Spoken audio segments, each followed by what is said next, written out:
All right. We talked about a little bit about Django the past several days. Can anybody explain what just a framework is?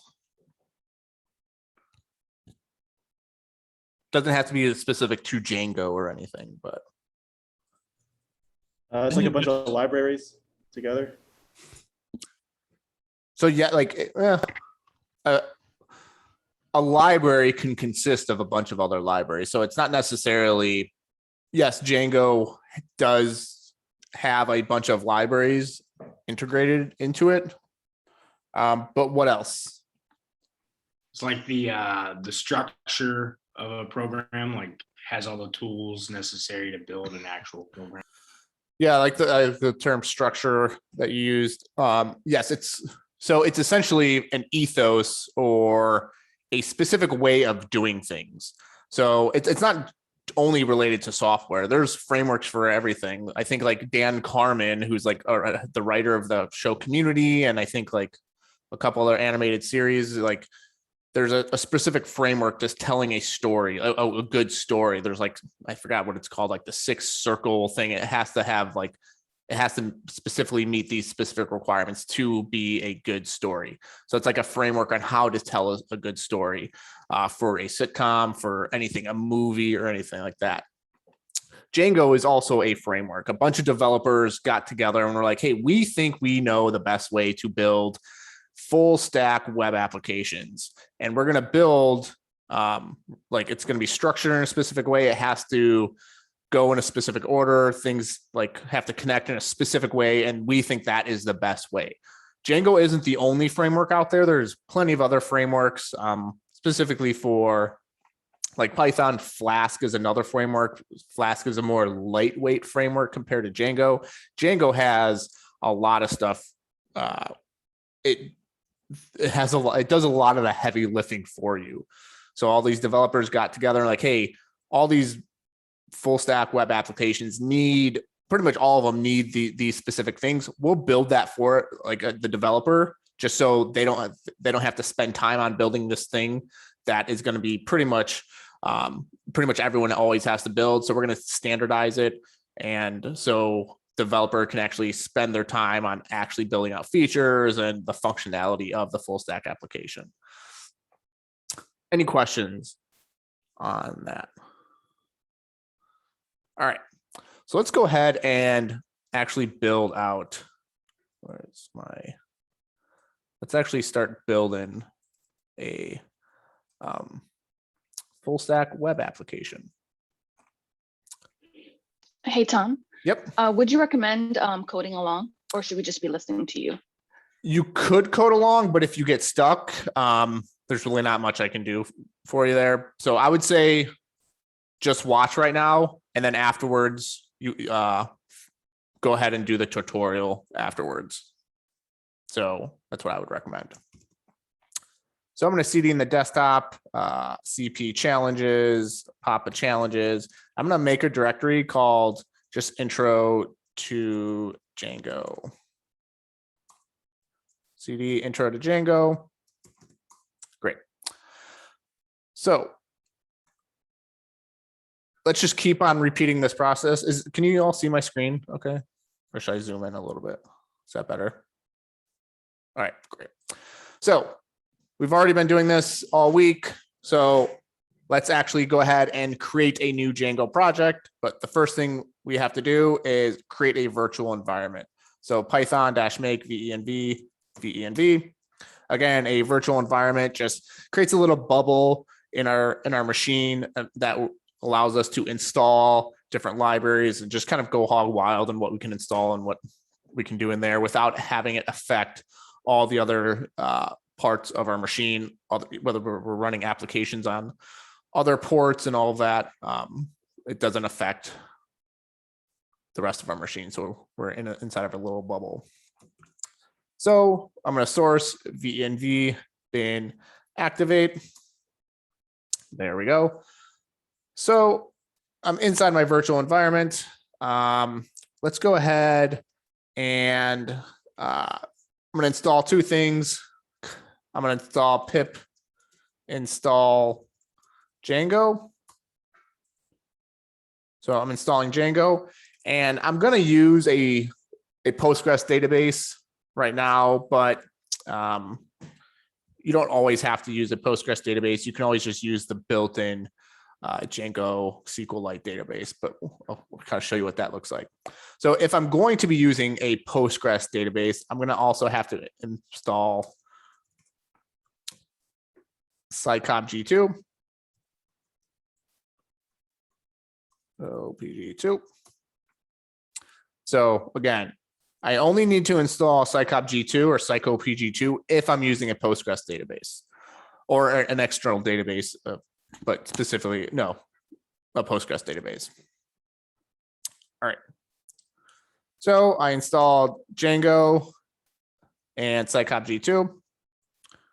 I've activated my virtual environment.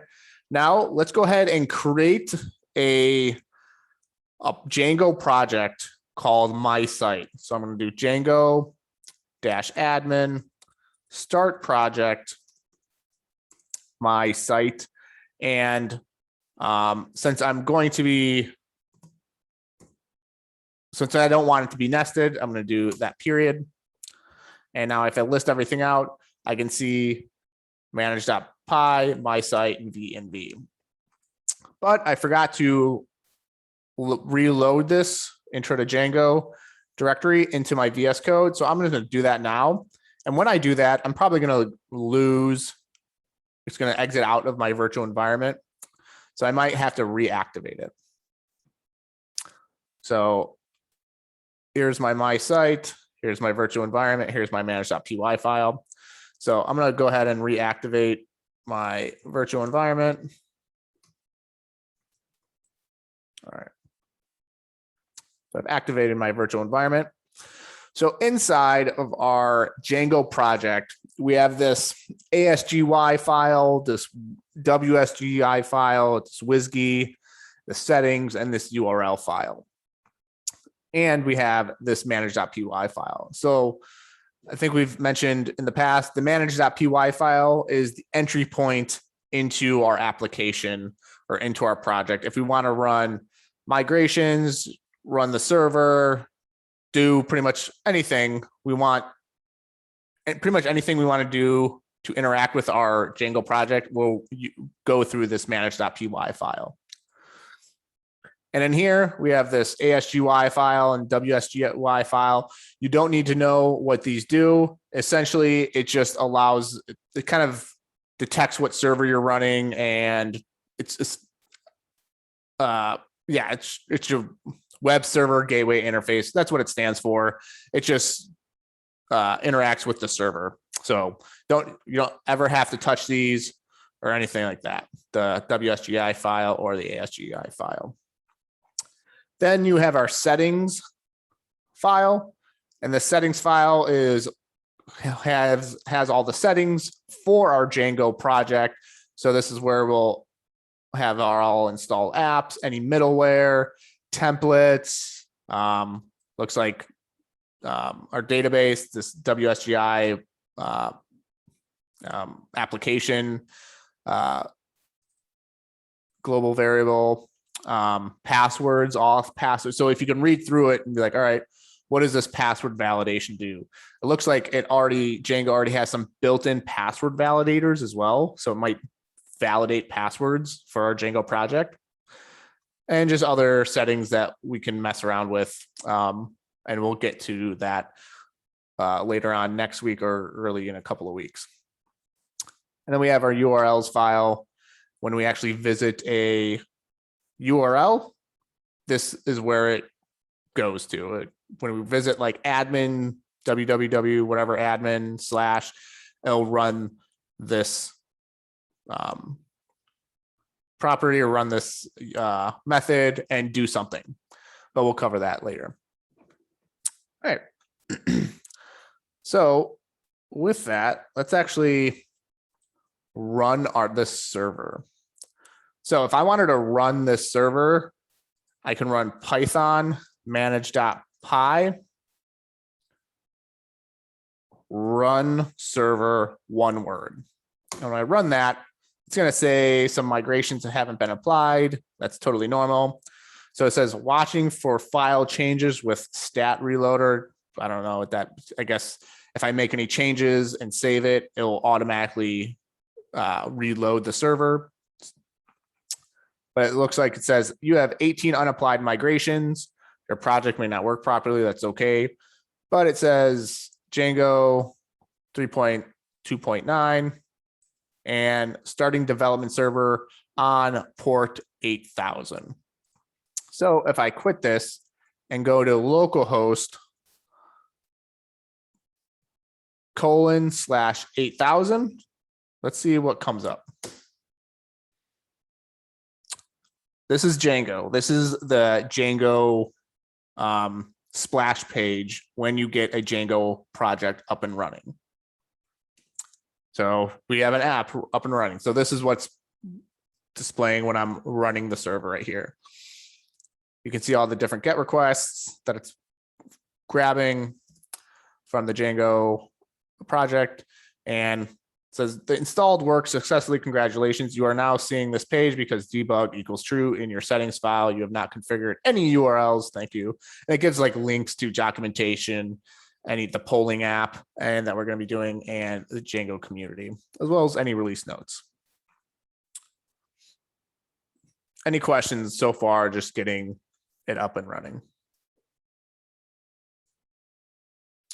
So anytime the past 3 or 4 days you've been working in Django's ORM, you've been running a Django project. So you've been able to get this up and running, but we just haven't been running the server.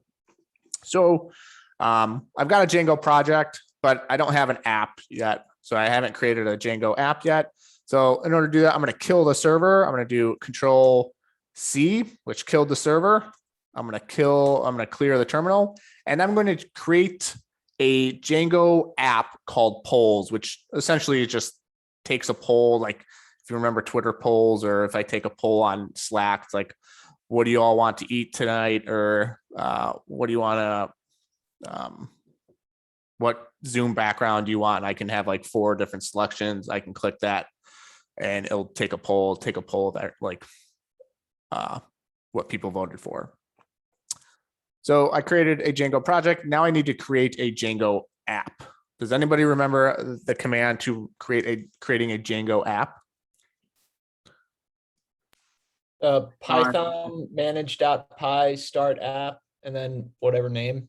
Start app. So Python manage.py start app, and I'm going to call it polls because I'm going to create a bunch of polls. All right, and now you can see my polls app is here. And there we go. So the first thing every time you create a Django app, what you're going to need to do is register or connect the app to the Django project. And you do that through the settings file. So I'm just going to delete all this there. So if I scroll down to installed app, Django already has a bunch of built-in apps that are already installed or connected to the Django project. So these are all the installed apps already. So now I have to install or connect my polls app to this Django project, this My Site Django project. All right. And if we look in here, we have polls. Yeah. So in here we have our under init. We need this for Python to actually run some files. We have our admin.py file, which we'll get to in next lecture. We have our apps.py file. I don't think I've ever had to do anything with that. We have our models, which you should be pretty familiar with. We have our tests that you should be pretty familiar with now. This is just where you write your test files. This is where you define your models. And we also have this views, which we haven't dealt with yet.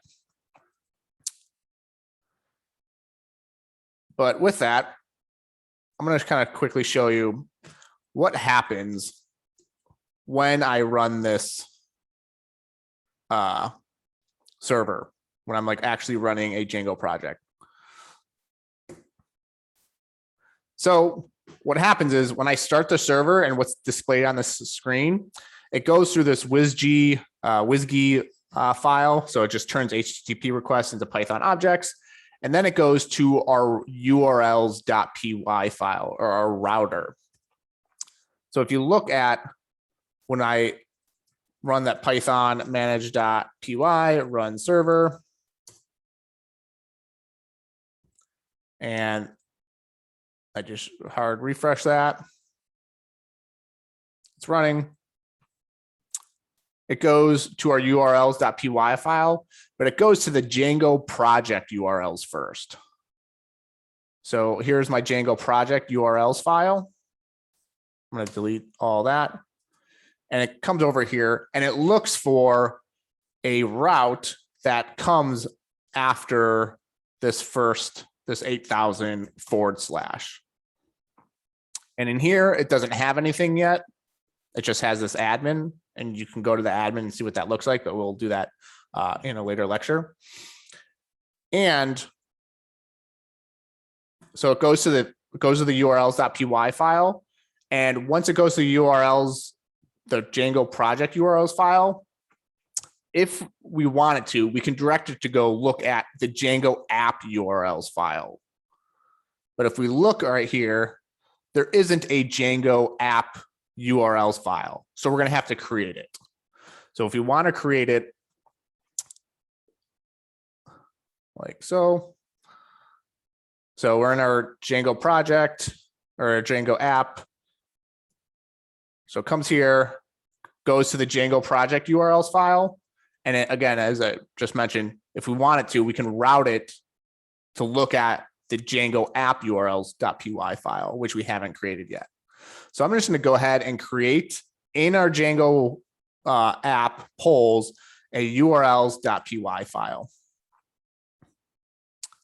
But now, what do I actually, how do I actually get, I'm going to split the screen here.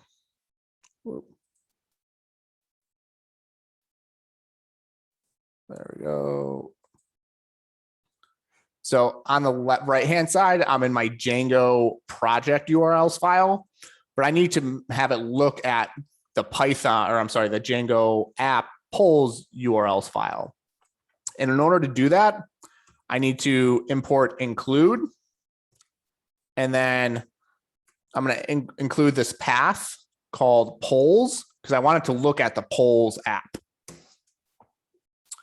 So I'm just, so when a user goes to www.whatever/polls/ I wanted to look at, include the polls.urls file.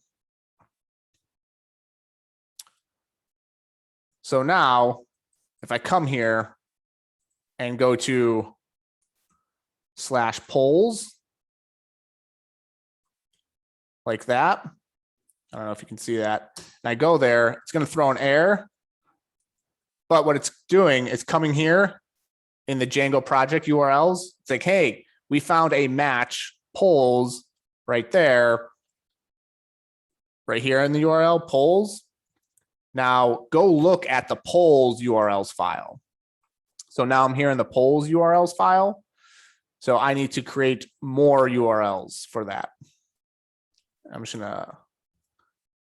Tom, on line 6 in your my site urls.py, Yep. the include statement in that I'm sorry, on the right hand side there, the include statement where it says polls.urls, like I could read that dot as like a /. Is that right or no? Is polls the name of the file? Polls is the name of the enclosing folder, and then /urls, and it's going to look for a folder called urls or a file called urls.py. Or am I overthinking? I actually don't know, but that does, like, from an intuition, that does make sense. But I can't confirm that that's actually how it's working. But I believe that's what it is. It's looking at the polls directory and looking for a URLs file. Thank you. So once I go into the URLs, once it's looking at the Django apps polls URLs, now I'm going to look for a path, just an empty path like that. So let's see right here, it's like page not found, polls. And because once it goes to polls / I want it to display something. So inside of my Django, the route it goes to my URLs, my Django project URLs. Now it's going to my Django app URLs. Now my app URLs point it to my views.py file. So this handles all the business logic, all like this is where I'm going to be interacting with the database, extracting, doing my Django queries. All the main logic of your application is going to be in the views.py file. So you're going to get very comfortable working in the views.py file. So I'm going to open up my views.py file. And I don't have anything in here, but I want to create a, let me see. Let me go ahead and create, when I go to polls, this is going to be like the home page of my application, this Django app. So I'm going to create a index directory or an index method. And this index method is going to take in a request. And that's it for right now. And what it's going to return, I want it to return something. I want it to display something on the screen. So I'm going to return HTTP request, which is a method. I'm just going to say, hello, pop-up, Platoon. You're at, whoop. I'm going to do at the index method in the polls app. But I need to import this HTTP request method. So I'm going to do from Django.http import this HTTP request. So it's coming. So again, it's going from the Django project polls. I'm sorry, the Django project URLs. It's looking for polls. And once I go to /polls /, I'm going to say, hey, go look into the polls URLs file. So I'm coming over here in the polls URLs file. And now in here, I want to, the path method takes in I think it can take up to like 5 different positional arguments, but 2 are required. So I want it to run the views.index method.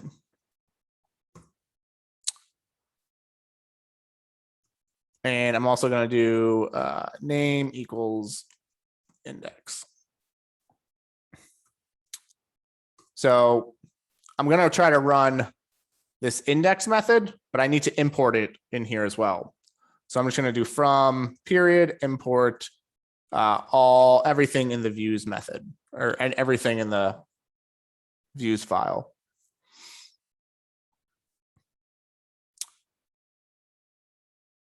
Any questions so far? Tom, in the lecture material, you're importing HTTP response, and here you're importing HTTP request. Yep, you are correct. Okay. So yeah, because I want to respond with an HTTP response. So again, comes over here. If it finds polls inside of this part, then it routes me to the URLs in the Django app. And now it looks for anything that comes after the polls /. So there's nothing else coming after the polls /. So it's just looking for like an empty string. And if it finds that URL pattern, it's going to run the views.index method, which comes over here. Here's the index method, and it's going to return an HTTP response, with this text right here. So if I just click this, nothing found. Oh, but now if I go to /polls / I get this text to display.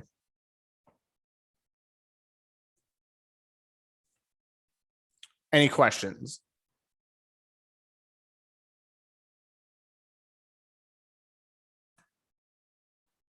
Nope.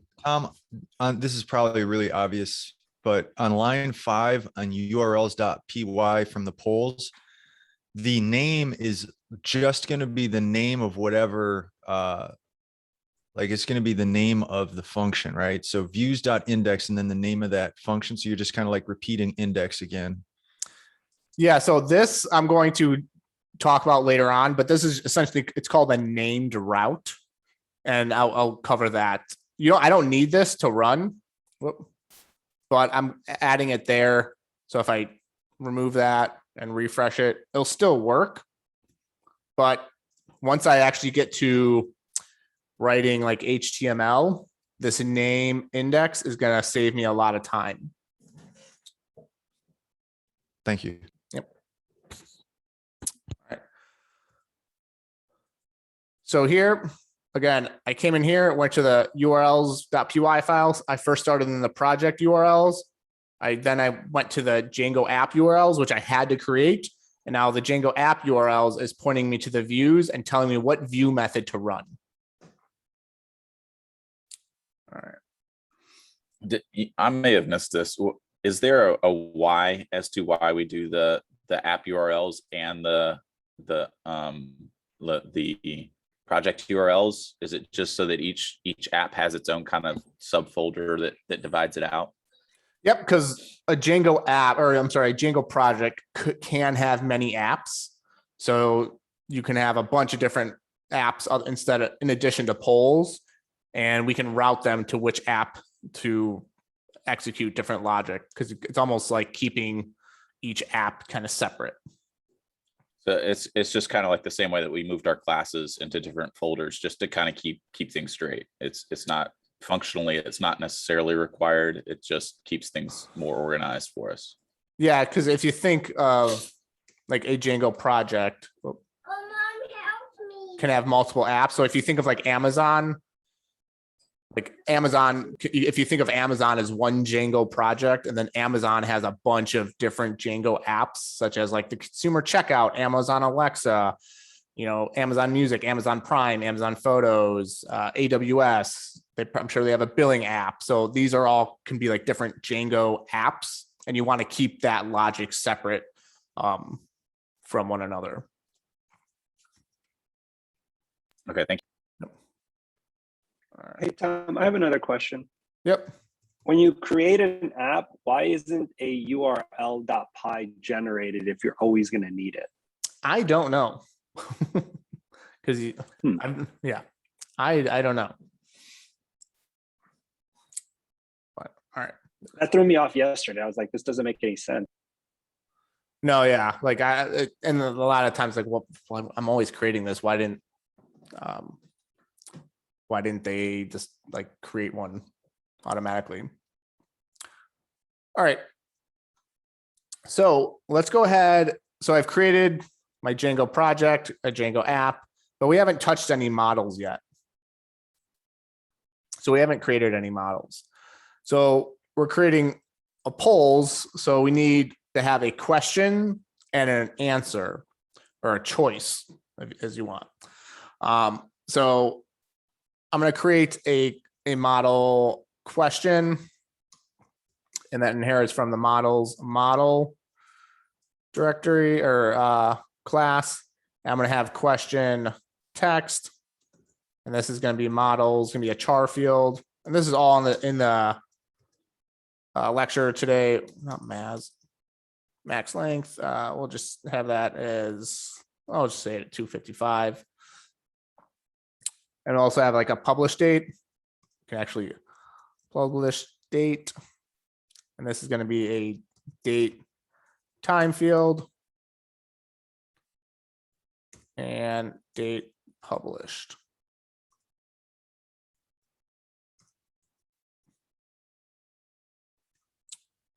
So we have our question, and just for the sake of time, I'm going to create the choices class as well. I'm going to paste that in here.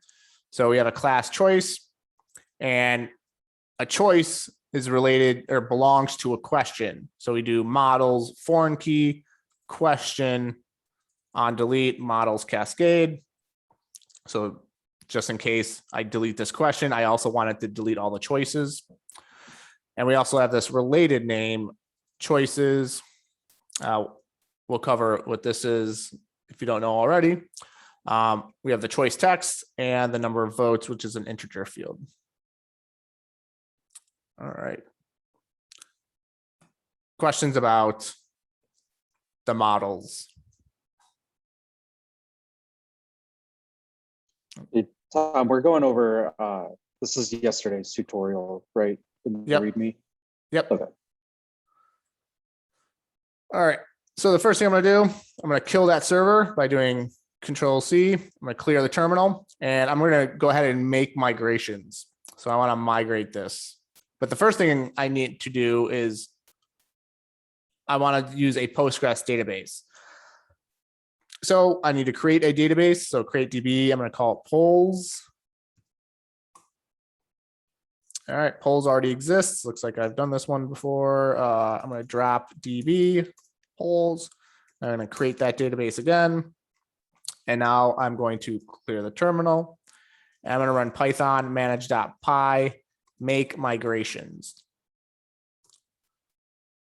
And migrations for polls app, polls migrations 001 initial.py file, created the model question and created the model choice. So you can kind of see here in the migrations directory, I created this file right here. This is the migration script file.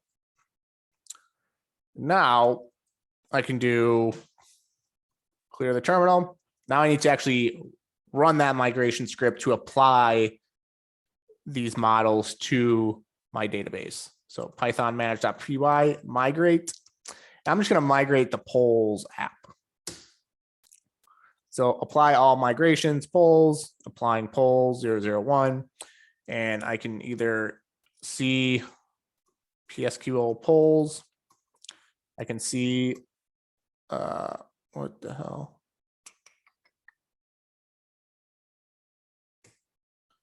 Why didn't it find any relations? Oh, Tom, did you add the database to the settings? Or? I did not. So that is precisely why. So let's run that. So the reason why it still worked is because it just ran it to the SQLite file. So if you notice here, it says db.sqlite. This is where you can simulate an actual database. This is where everything is stored right now. But I want to connect that PostgreSQL. I want to connect that polls database to this Django project.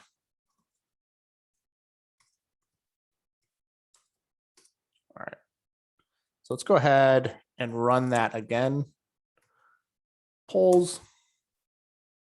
There we go. And now I can go ahead and check that, see those relations, and you can kind of see the polls choice and the polls question table. And the way these tables are stored, it's the app name followed by the model name. App name followed by the model name. Questions on that? All right. So let's go ahead and create some questions in our database. So I'm going to go ahead and pip install Django Extensions. And then Django Extensions just creates installs a bunch of libraries that help us interact with Django a little more efficiently. So I can install Django extensions, but I need to actually also add the Django extensions app to my Django project settings. So up here, I can install or add the Django extensions to my Django project. Do you recommend we do a pip install with Django extensions anytime we create an app through Django? Not necessarily, only if you're going to be interacting with Django in the database, or I'm sorry, in the terminal. So, I have a quick question, Tom. yep. So for when you installed the Django extensions, you use a dash, but then you in the installed apps, you had an underscore. Is that just like? That's just how it is. So yeah, when you install it, pip install, it uses a dash, but when you actually add it to the app, the settings, it's an underscore, because I don't think Django apps can have a dash in it. I think that's just, yep. All right, so I'm going to use the terminal to add some questions to the database. So Python manage.py shell plus, and the shell plus I think is specific to the Django extensions. You can just do Python manage.py shell, I think, or something like that. But you would have to automatically import, or I'm sorry, you would have to manually import all of this stuff into your terminal for it to work. That's why we use Django extensions, because Django extensions shell plus kind of automatically adds all that stuff to the terminal, so we can interact with the Django project and Django app without having to import a bunch of stuff. So in here, I can just literally run Django queries like so, but I don't have any Django queries in here. Since I'm using this date time field, I'm going to have to import the time zone library, Django.utils, and this is all in the documentation for today. So I'm just doing that. So I'm going to create a new Django question, or I'm sorry, a new question. So I can do question equals question. What is it? What are the fields on there? Question and publish date. So I can do question underscore text. I can say, what's everyone doing this weekend? Like so. And I can do publish date, publish underscore date equals time zone dot now. And now I can do question, and you can see this question is a question object. But now I can actually, here, right, it says none right now. That means it hasn't been saved to the database. So I can do question dot save. And now I can do question again. And now you can see object one. That means it's been saved to the database. And here I can just literally grab the question ID, the question dot, what is it? Question text, and you can kind of see all the values associated with that question object. All right. Questions about that? Tom, so like what we're kind of doing here, or at least what I felt like when we were going through it, we're kind of like seeding the database a little bit. Yep. Using this shell plus. If we wanted to use a seed file like we have done in the past in some other of the database examples, where would we put that seed file? Would we put it in our, or does it matter? Would it have to be inside the app, or could it be inside the, I don't know. I'm just trying to think about how I'd run that seed file. But anyway, it might be out of the scope of what we're talking about here. I don't want to like belabor it, but I'm just kind of curious. Yeah, there's a few ways to add a seed file. You can actively add like a seed.py file. You can add fixtures, which is another way you can seed data, which we'll go over at a later time. But yeah, there's multiple ways to do it. Or you can just create a seed file and like a Python seed file and just run it directly onto your database like we have for the the assessment last week. But we'll get into covering like fixtures and easier ways to see your data than this right here. Thanks, Tom. So right here, we're having this question showing up as a question object, but from your OOP lessons, let's actually create this double underscore string method so we can actually see what is kind of being displayed. We can return F string. I don't even know if a lot of the times what you're going to be using is the ID and let's just say question text, but you'll a lot of the times want to know what ID you're working with, and ID and choice text. All right. So I don't think I need to. Yeah. So let's actually quit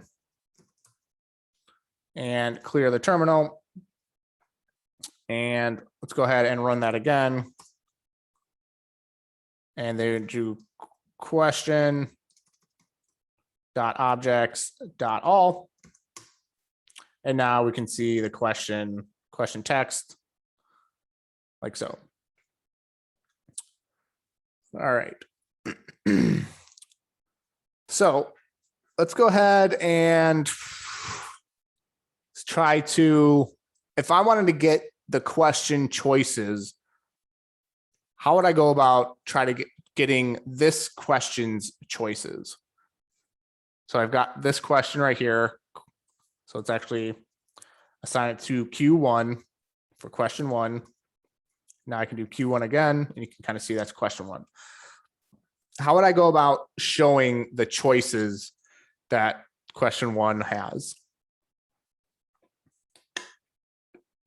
It should, because of the related name, I believe if you do like question dot choices, you should get it.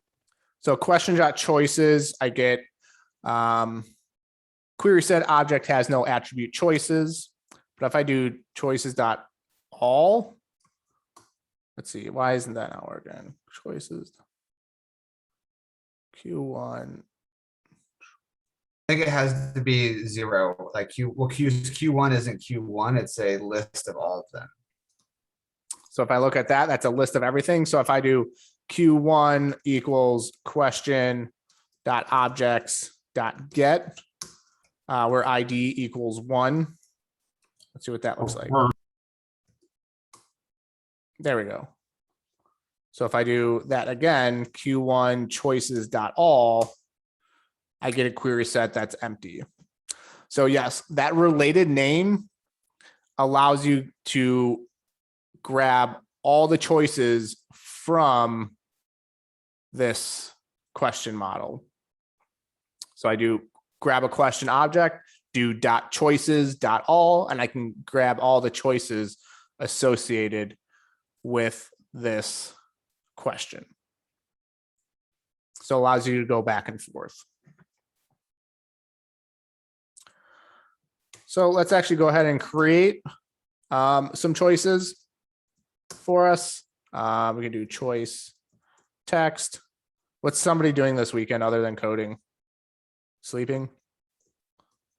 Football. Going to the UT. Oh, dang. So I think votes equals 0.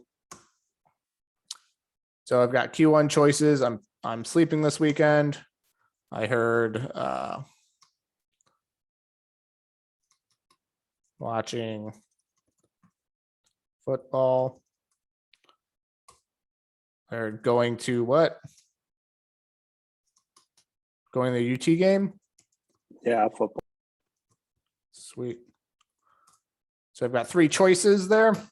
Now, if I go up and grab all the choices, I can see I get those 3 choices displaying that are associated with choice 1. I can also grab like choice 1 equals choice equals dot objects dot get, where choice 1's ID equals 1. So the first ID would be, I'm going to be sleeping this weekend. So if I see 1, objects. So if I list C1, I can see that choice. Now I can see what question that choice belongs to by running C1 dot question. Let's actually see if that works. There we go. So C1 dot question is this question object. And now this is where things can get really, you can go kind of hog wild with it. So I've got C1 dot question. Now I can grab all the choices to that question dot all. And now I've got all those questions. And I can do dot get where ID equals 2. I can see that now it's choice 2.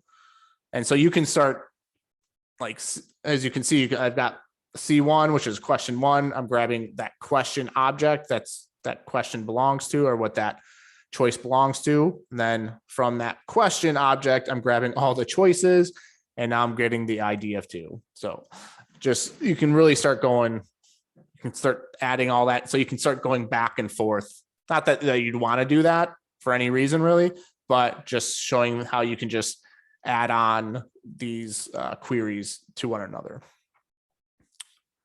Any questions? All right. Yeah, just a quick one. So I know we imported the time zone thing. Is that something we need to update in the settings as well? Because I know it has it set like the date time field to UTC. No, the only reason why we had to import the time zone. Oh, I guess I don't think we needed to do that here because it's already been imported. So I don't think we actually needed to do that. I just did it because I think in the past that wasn't either imported or we used a different date time field or a different time zone thing. So I guess you did not need to do that. All right, so I'm going to quit there. I'm going to clear the terminal. I just want to do a quick review of what we did just did. So we created a Django project. We created a Django app called polls.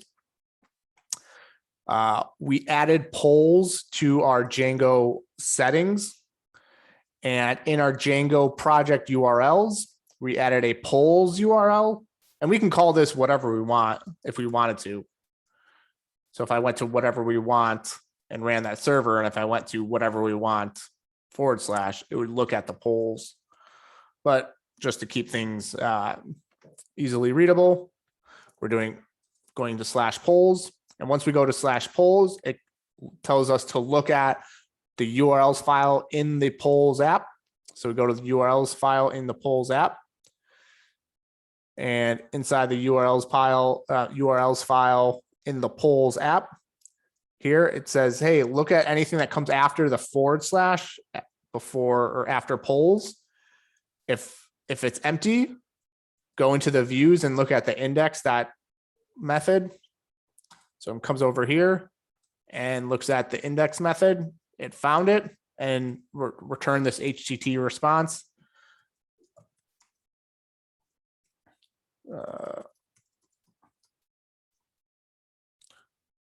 So return this HTTP response right here. So with that, let's go ahead and take a 10-minute break. Be back at